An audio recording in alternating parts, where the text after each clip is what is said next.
If you're a Jiri Prochazka fan, it's unfortunate that Alex Pereira will end up beating him and probably knocking him out again this weekend for UFC 303.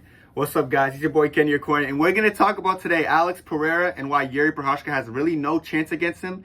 And I'm also going to go through the main card and give you guys my predictions so you guys can make some money because my predictions always hit. Bro, starting off with Alex Pereira and Jiri Prochazka, first let me just say, bro, that they're both good fighters. If I want someone to win this fight, I want Jiri to win. I just like Jiri more, like personality-wise, his whole samurai thing. He's just a cool fighter. He's so likable. There's everything about Jiri just screams likable. He's a fun fighter. Him winning could also set up like great fights with him when he goes back down to 185 and probably fights AZ later on down the road. There's so many things that could happen if Jiri Prochazka wins this fight. And it's going to be that inevitable trilogy as well with Alex Pereira. Like Jiri winning it does a lot for the division and I like it. But unfortunately, Jiri Prochazka doesn't have a chance. Like when I say this, I literally mean he has very slim chance to none because his only chance is going to stem from him knocking out Alex Pereira. And the only one to ever knock out Alex Pereira in MMA is obviously Israel Adesanya.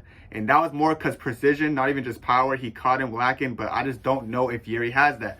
Jiri's style of fighting.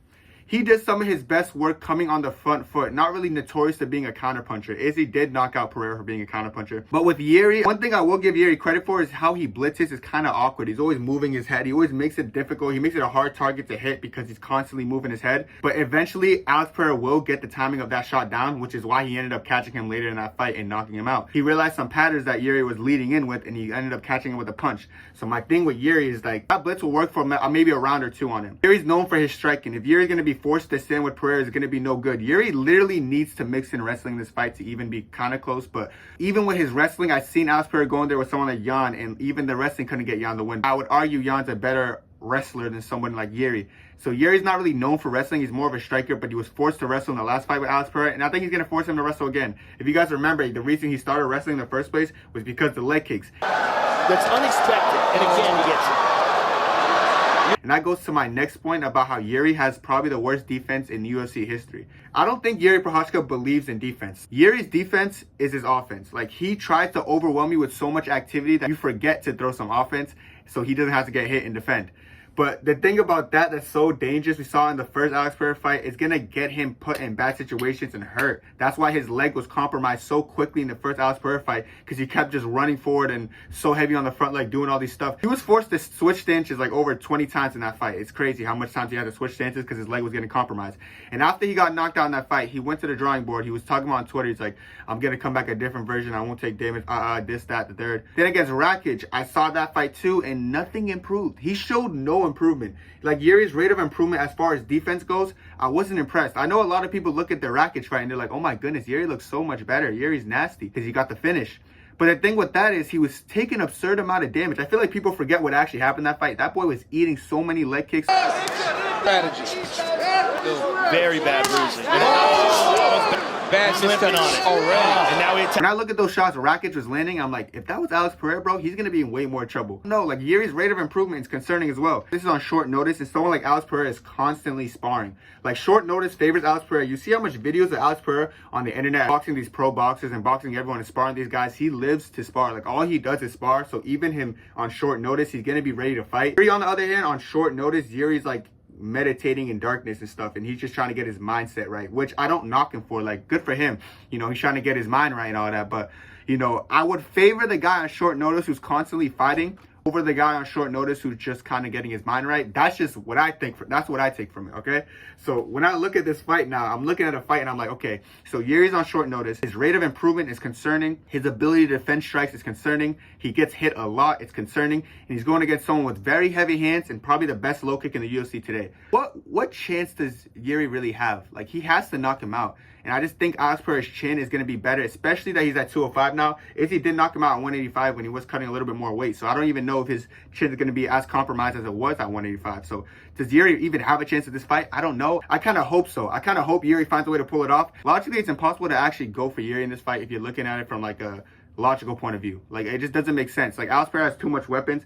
Alex Pereira can outpoint him in the kickboxing realm. Alex Pereira can knock him out. Alex Pereira can compromise his legs, TKO from leg kicks. Alex Pereira has so many paths to victory, so I do not see Alex Pereira using the Jiri, bro. No matter how much I can believe, I just don't see it happening. I've switched some of these picks back and forth, but every time I was picking Jiri, I was very hopeful just because I feel like I liked him. I feel like I just liked Jiri to a point where, like, I had to defend him and I had to pick him. But like I said, Jiri, if Jiri goes in there and becomes Jiri Nurmagomedov, you never know. Like, if he goes in there and mixes the wrestling, he could actually do something crazy. But then again, I don't know how long that's going to last him. I don't know if that's going to just delay the knockout that's inevitable that's coming. But yeah, I do feel like Alex Pereira is going to win this fight, and it's probably not going to go the distance because not only are both guys on short notice, but Alex Pereira's power is nothing to be played with, and Alex Pereira has a tendency of knocking these guys out, especially people with the predictable blitzes. So, unfortunately, Jiri, you're doomed, bro. Alex Pereira for the easy win. Let's talk about Lopes and Ortega, which is the co-main event. This fight is like a little bit weird to me. I know a lot of people love this fight. I'm not a huge fan of both, but I like I like them as fighters. It's gonna be an interesting fight, but honestly, I feel like this fight is fairly one-sided for one person. I feel like Diego Lopes should beat him comfortably, and I'm not even riding no Diego Lopes hype, but like, if you look at the stand-up only, bro, first of all, just stand-up only. Brian Ortega has probably the worst stand-up in his division. Like, I'm not even trolling. Like, the way he does, like, he has no defense in the boxing realm. Like, the way Max Holloway had to teach this guy how to defend, it's embarrassing, honestly. Like, bro, he's getting sunned in the middle of the fight. He just gets hit too much. I feel like if you're getting hit too much against someone like Lopes, who I feel like has kind of heavy hands, he's shown that he has more heavy hands than usual in his last couple of fights. Look what he did to Sadiq Youssef, who had a decent chin up until then. Sadiq Youssef took a clean wheel kick from Edson Barboza and didn't get knocked out cold, but Diego Lopes knocked him out in the first round. Like, bro, his power and his hands is kind of slept on. And I know people are going to go to the BJJ and be like, but what about Ortega's BJJ? He's the best BJJ guy in the UFC history. He's so good at BJJ. We can't act like Diego Lopes is a slouch in the BJJ department just because Brian Ortega is so good at it. I honestly feel like Lopes is good enough to defend on the ground against him. In addition to that, the wrestling advantage is not significant for Ortega. Ortega is not a great wrestler. Yes, he took down Yair Rodriguez, who probably has the worst takedown defense in the division today, but I don't think that's impressive. Like, and honestly, Yair was fatiguing that so quickly. I just feel like Diego Lopes is going to be a harder fight. Diego Lopes been in there with some high top-tier grapplers and wrestlers. He went in there against Mobs on short notice. You know what I'm saying? Even though he got 30-27, he held his own against one of the best wrestlers in that division. As far as the wrestling and grappling concerned, I know Ortega might have the slight advantage in the BJJ department, but I don't think it's so significant to a point where Diego Lopes can't survive on the ground with him. I'm not saying it's an even playing field, but don't act like it's such a one-sided playing field on the ground. Like, oh, if it goes to the ground, it's over. Diego Lopes has no BJJ. That's not true, bro. He has enough BJJ to stay in the fight and maintain himself on the ground. He's not worried about that. As for the feet, I think the stand-up difference has a bigger discrepancy. That's what I think. I really feel like it's a distinct difference between the stand-up. I feel like Lopes is going to have that advantage, and I feel like it's going to be pretty one-sided in that department. So I do see Lopes winning. Lopes probably knocks him out. I honestly, this might sound crazy, but I think Lopes could get a knockout on him. Because Ortega just takes a lot of damage. Ortega does have a good chin, though, so if he doesn't get knocked out, he might just get battered a lot on the feet, then shoot some desperate takedowns, maybe get caught in something bad. You never know. So I just think Lopes wins no matter what way you slice the cake, and I'm very confident in that pick. So if you're a betting man, lock that. All right, now we got Roman Dolidze and Anthony Smith. Both mid fighters. Like, this whole Anthony Smith thing on paper gets me so annoyed because he's so mid. Like, stop glazing this boy. Like, stop it, bro. Cut it out. But when I look at this fight, both on short notice for the most part. Dolidze coming off a lackluster performance against a Malvov, who I think is a way better striker than Anthony Smith. I feel like the striking discrepancy is not going to be too crazy in this fight. I feel like both of them kind of have mediocre striking. Dolidze just has huge power at middleweight. Is it going to translate at light heavyweight? I don't know for sure. But I wouldn't be surprised if it did. I know last time Anthony Smith went against a hard puncher, he went against Khalil Roundtree and he got finished. And I'm not saying he has the same power as Khalil Roundtree, but I do see Anthony Smith could probably get clipped on the feet. It just depends how confident Dolidze is. As far as the wrestling and stuff, I feel like Dolidze might invest in wrestling. I just hope he doesn't get caught in a guillotine like Petrino in Anthony Smith's last fight. By the way, that last fight, like, low-key was a fluke. I don't care what anyone says. Yeah, he scored the submission. He won fairly, and I'm not trying to discredit him in that, but I'm just saying, like, people started glazing Anthony Smith after that win like he's something crazy, bro. This win's going to show people. I actually have Roman Dolidze going up in weight class and beating him on Saturday. I really believe he's going to end up beating him. I'm confident in that pick too. Because Dolidze is not crazy. They're both mid opponents, but I really feel like Anthony Smith's very overrated. Especially right now. And the absurd confidence he has, like he's going to beat Alex Pereira, all this crazy stuff. He's just delusional. And I feel like he's going to go in there, get embarrassed, like the way he got embarrassed by Johnny Walker, who's one of the most inconsistent fighters in that weight class. Like, it's going to be one of those things. So he's going to go in there, he's going to probably lose on points, and he's going to be frustrated at the end of it. They might say it's a robbery because it might be somewhat competitive because it's short notice on both fighters. It might come down to who has the most heart, which actually might favor Anthony Smith in that department. But we'll see, man. I think I'm going to rock. Actually, am I going to switch my pick mid-video? I'm going to switch my pick mid-video, guys.